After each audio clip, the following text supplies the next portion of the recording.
It's called a blind stitch hammer.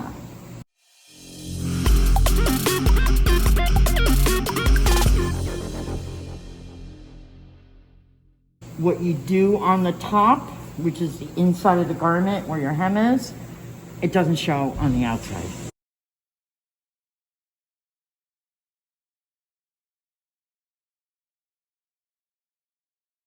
It's covered right now, and we'd like you to recover it when you're done. We're going to take the cover off.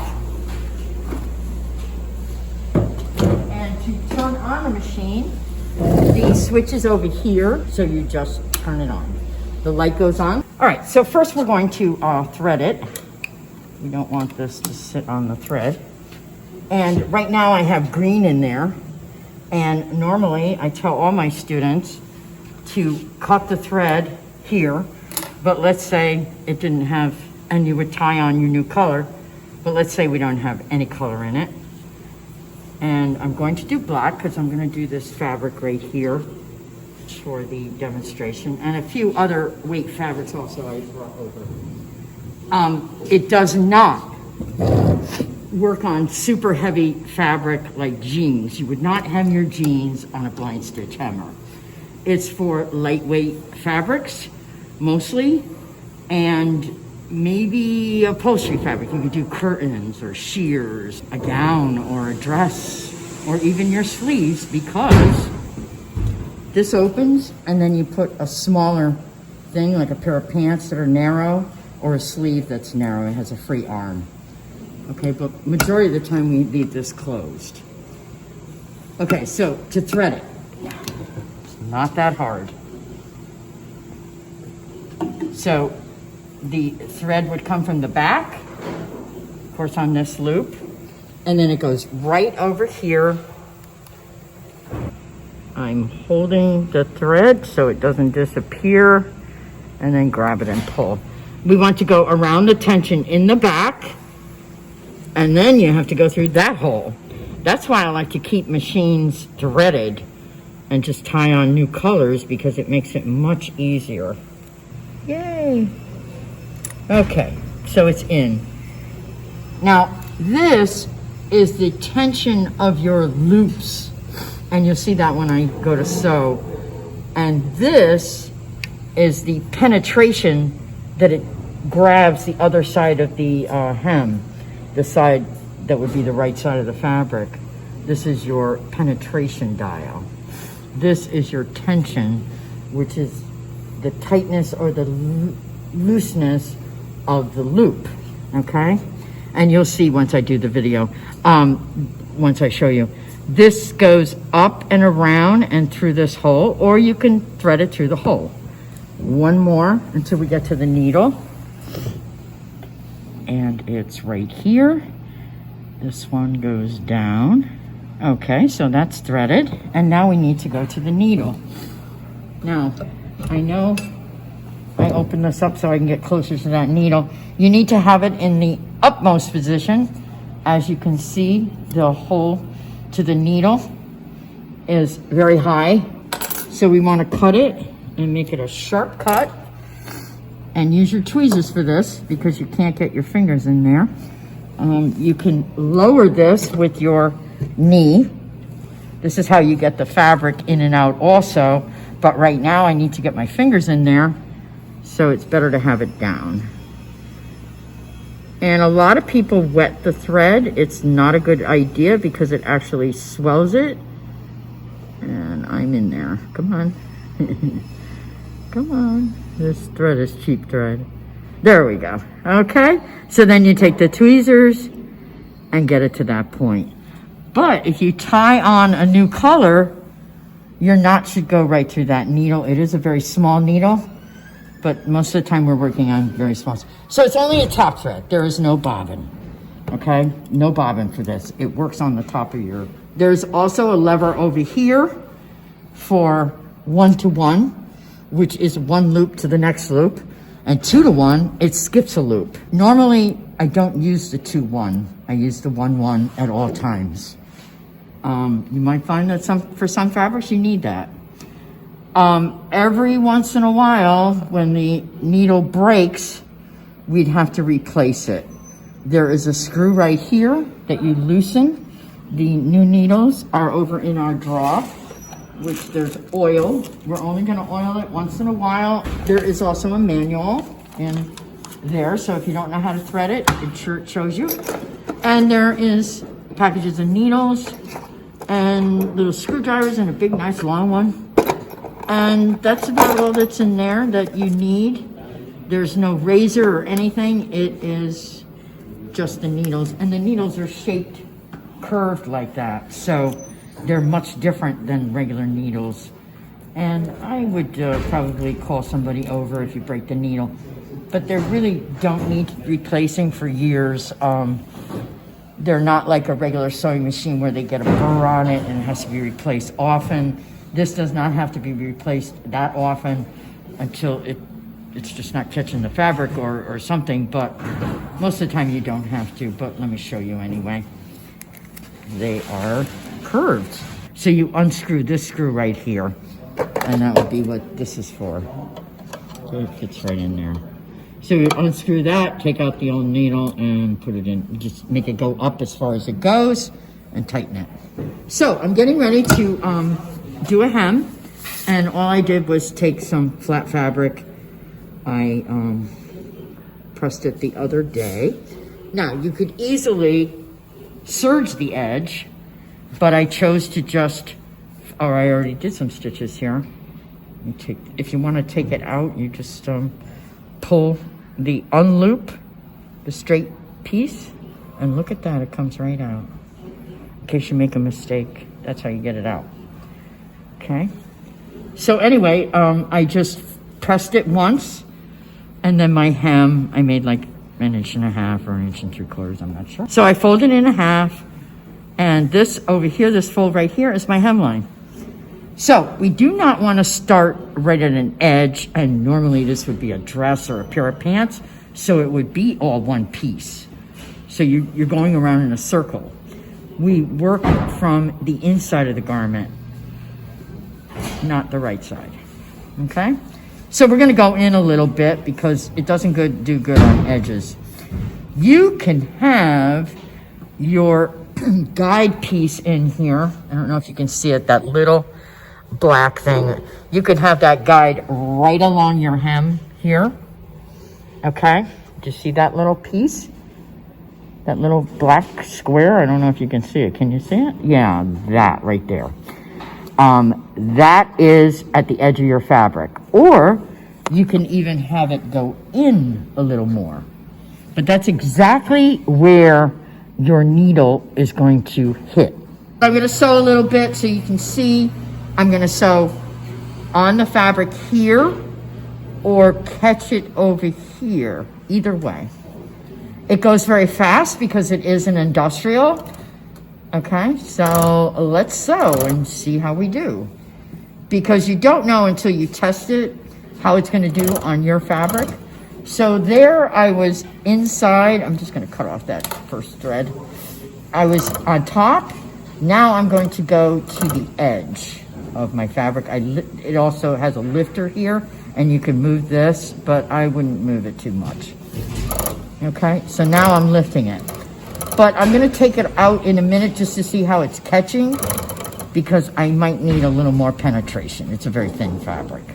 Okay, to get the fabric out, notice I brought the looper up, and you always turn it away from you, not towards you. You would think towards you, but it's actually away from you. Now, if you need to come forward a little bit, it's okay, but try to move it away from you.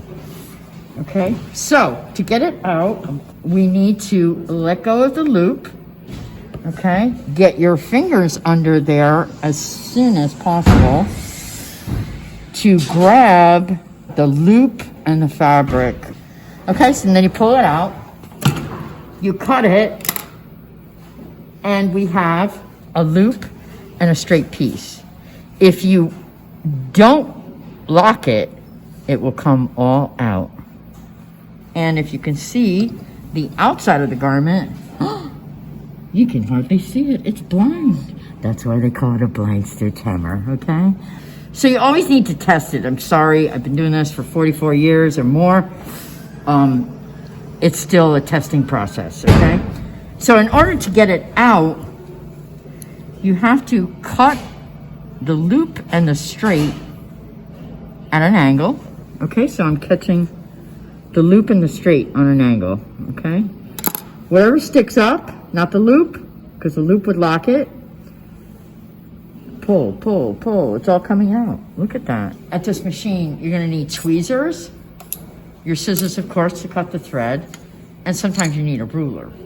Because a lot of times I won't press the hem. I'll just go and do 1.5 inches.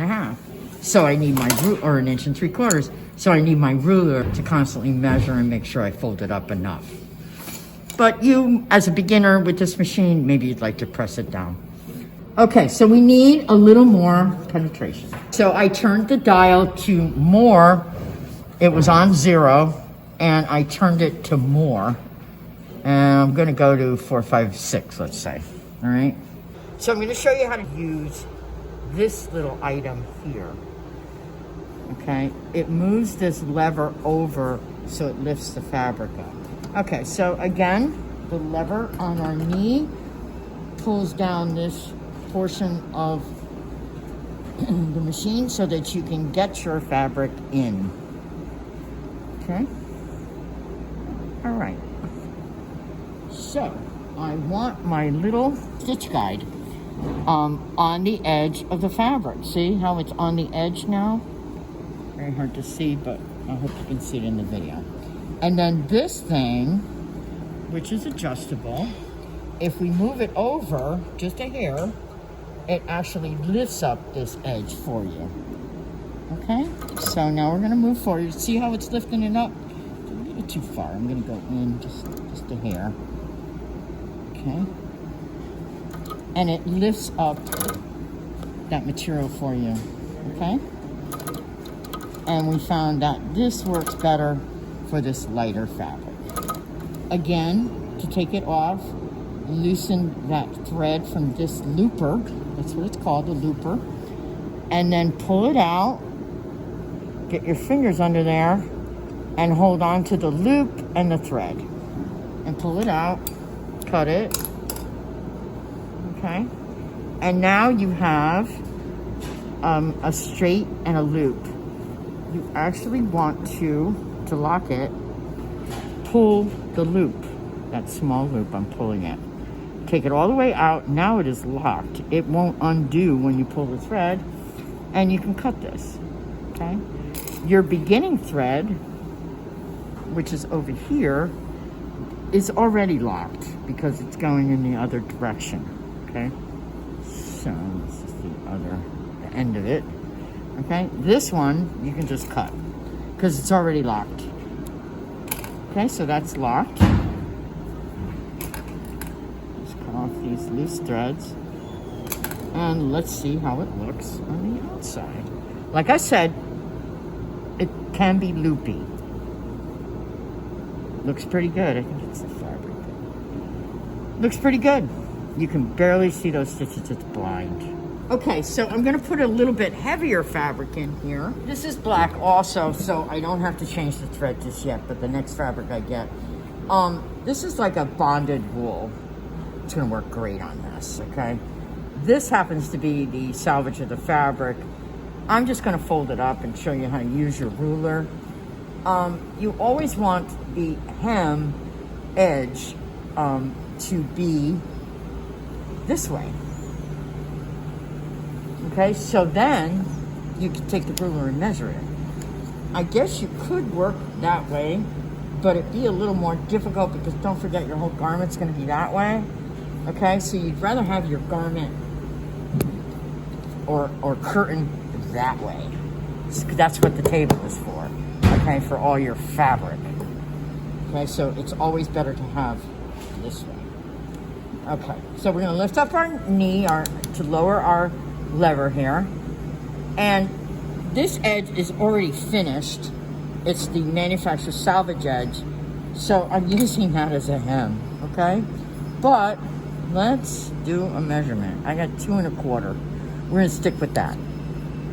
Okay, so this should work fine. I see that my loops are very big. So in order to adjust your loop size, you want to push it down. Okay? Push it down. All right? And that'll make your loop tighter. It's not the penetration, it's the tension of the loop. And you'll see what I mean in a minute. It's tighter now. A little too tight. I'm gonna go a little looser. Yeah, much better. Because there's a lever in the back that sometimes the thread gets caught on. Okay, so we're at 2 1/4, and we always want to be at 2 1/4, okay? And this is a plaid, so I can actually see that there's 2 strips of gray here, so that's where I'm going to keep it. And this one, I'm working at the top. I'm not lifting the edge. Okay, I'm just working on the top of the fabric. So let's take a look and see how we did. You probably won't see this at all from the outside.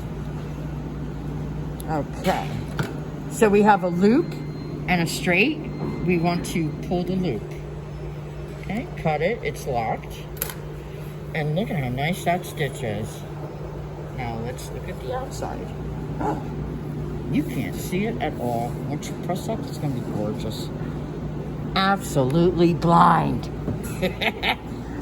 And I even wear glasses, but I can see this. This is gorgeous. Okay, so you also saw how I adjusted the looping, okay? I made it a little tighter. Now you might have to adjust it on the next garment you work on. So let's go to something else. This is curtain fabric, upholstery size fabric. Perfect for this machine. All right, so let's say it's a curtain. It's just a piece of fabric.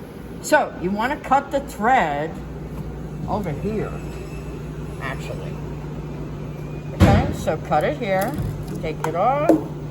Make sure when you're using spools like this, which is absolutely fine with this type of machine, there is a cut here for when you bought it, where the thread came out of. You don't want to have that on the top. It could get caught. The thread could get caught in that, like it just did, okay? So you want to have that on the bottom. Okay, so we put this on. We tie a knot, a square knot. Old over new. Old, which is the black, over the beige. And then new over old. Old over new and new over old. Oh, and it makes a round square knot, okay? That's so that it can get through all these tensions and your needle. Okay, so let's give it a pull. Now, all machines have a tension. It's either lifting the tension off the foot, which a normal machine you would lift up in the back. This one, our pressure is off because I lowered this level, okay? I lowered the level with my knee. And that loosens up the tension. I don't know how they do it, but it works. Okay, so pull your thread until we have beige. And it's coming up to the needle. You might have to give it a little tug. If it doesn't, at least you got this far. You don't have to thread the whole machine all the time. I pulled it through. Okay, I never want to thread a needle. Who's got that kind of time? We're all very busy today. So now we're at beige. Beautiful. All threaded. So whenever you leave this machine, if it's your thread and you need to take it home, just cut it over here or here. Okay, so the next person can just tie on. It's so much easier. Okay, so this is upholstery fabric, and we do this for curtains a lot. And I'm just going to leave the salvage edge as my edge, and it'll be at the bottom. And I might have to change that tension. I'm using my eye as a guide, but I could also use my ruler. Oh, and by the way, if you need any sewing supplies, this company, Wawak, is a great company. And whatever you order, they might, if you spend over $100, there's no shipping charge, but you get it the next day. That's a wonderful thing when you're a sewer, if you need a zipper or something, so. Okay, it's getting caught on the back there. So, of course, I release this lower bar so that I can get it off of that thing back there. The pusher, I guess it's called. I really don't know technology terms here. Okay. All right, let's see how this sewed. Again, get your loop all the way over and undo it. Get your fingers under there to hold the loop and the thread. It's still on the looper. There we go. Let's see how it is on the outside. You can see little tiny pricks, but it is a thicker fabric, but it blends in with the fabric very well. It's a curtain. You might want to adjust it. That's why we test it out first, because it'll prick less if you want, but tell you the truth, that doesn't bother me at all. And once it's pressed, it should look fine. And from a distance, you're not going to see those little pricks. Nobody's going to be looking at your curtains that closely. Okay? But that's just my opinion. Okay, I'm also going to do a knit fabric. Okay, so this is bright orange. I want to do orange thread. Have your needle all the way up. See, it's not inside the machine, it is up. Okay, so we're going to pull our beige until we get to the orange. It may not go through the needle, but I give it some more room. Then I'll take this beige here, maybe use the tweezers if I have to pull it tightly. It should go through. Yes, it did, see? And we are threaded. I always put the thread in between the looper there. Okay, it glides better. But I also have my tension loose. That's another reason why it's guiding nicely. And I'm gonna go with what's in there and just see where I'm at. Now this, I wanna be on the fabric, not on the edge. Now, this edge doesn't need to be finished. You can just cut it because it doesn't unravel. It's a knit, okay? I never finish knits. You can, to make it look professional, use our serger, or you could put a zigzag stitch here, but I really don't think it's necessary. Okay, so let's see how it does. The loops are kind of big, so in order to change that, I need to tighten that.